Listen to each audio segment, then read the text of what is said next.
ಅದು ರಾಜ್ಕುಮಾರ್ ಅಲ್ಲ ರೀ, ಅದು 2.5 ಎಕರೆ ಸರ್ಕಾರದ ಕೈಲೇ ಐತೆ. ರಾಜ್ಕುಮಾರ್ ಮನೆತನದವ್ರು ಕೊಟ್ಟವ್ರ ಅದನ್ನು. ಎಷ್ಟೋ ಸ್ಮಾರಕಗಳು ಮಾಡೈತೆ. ಆದರೆ ಚೇತನ್ ಅಹಿಂಸಾ ಅನ್ನೋನು ಸುಮ್ಮನೆ ಒಂದು ವಿಕೃತಿ ಅವನು. ಕೊನೆಗೆ ಎಲ್ಲಿವರೆಗೆ ಅಂತಂದ್ರೆ ಅವರು ಕರ್ನಾಟಕ ಅಂತ ಯಾಕೆ ಹೆಸರಿಟ್ಟಿದ್ದೀರಿ ಅಂತ ಕೇಳ್ತಾನೆ ಬೇಕಾದ್ರೆ ನಾಳೆ ಅವನು. ಇಲ್ಲಿ ಎಲ್ಲ ಜನರು ಅವರೇ ಕರ್ನಾಟಕ ಅಂತ ಯಾಕೆ ಹೆಸರಿಟ್ಟಿದ್ದೀರಿ, ಕನ್ನಡನೇ ಇಲ್ಲಿ ಯಾಕೆ ಮಾತಾಡಬೇಕು, ಕನ್ನಡನೇ ಯಾಕೆ ಆಡಳಿತ ಭಾಷೆ ಆಗಬೇಕು, ಬೇರೆ ಭಾಷೆಯನ್ನು ಇಲ್ಲಿ ಆಡಳಿತದಲ್ಲಿ ಕೊಡಿ ಅಂತ ಹೇಳೋವಂಥ ಹುಚ್ಚ ಅಂಥವ್ನಿಗೆ ಹೇಳೋವಂಥ ಪ್ರತಿಕ್ರಿಯೆ ಕೊಟ್ಟರೆ ಸುಮ್ಮನೆ ಅವ್ನು ಬೆಳಿಬೇಕು ಅಂತ ಅವ್ನು ಕೊಟ್ಕೊಂಡಿದ್ದಾನೆ.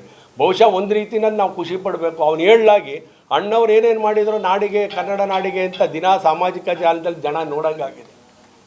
ವಿತೌಟ್ ರಾಜ್ಕುಮಾರ್ ಕನ್ನಡ ಸಿನಿಮಾ ನೆನೆಸ್ಕೊಳ್ಳೋಕ್ಕಾಗತ್ತೇನ್ರಿ? ಕನ್ನಡ ಚಿತ್ರರಂಗ ಉಳಿತಿತ್ತ, ಬೆಳೀತಿತ್ತ, ಇರ್ತಿತ್ತ? ಕನ್ನಡ ಅಂದರೆ ರಾಜ್ಕುಮಾರ್, ರಾಜ್ಕುಮಾರ್ ಅಂದರೆ ಕನ್ನಡ. ಯಾರೇ ರಾಜ್ಕುಮಾರ್ ಬಗ್ಗೆ ಮಾತನಾಡಿದ್ರು ಅದು ಕನ್ನಡದ ವಿರುದ್ಧದ ಕೊಳಕು ಮನಸ್ಸುಗಳು ಅಂತ.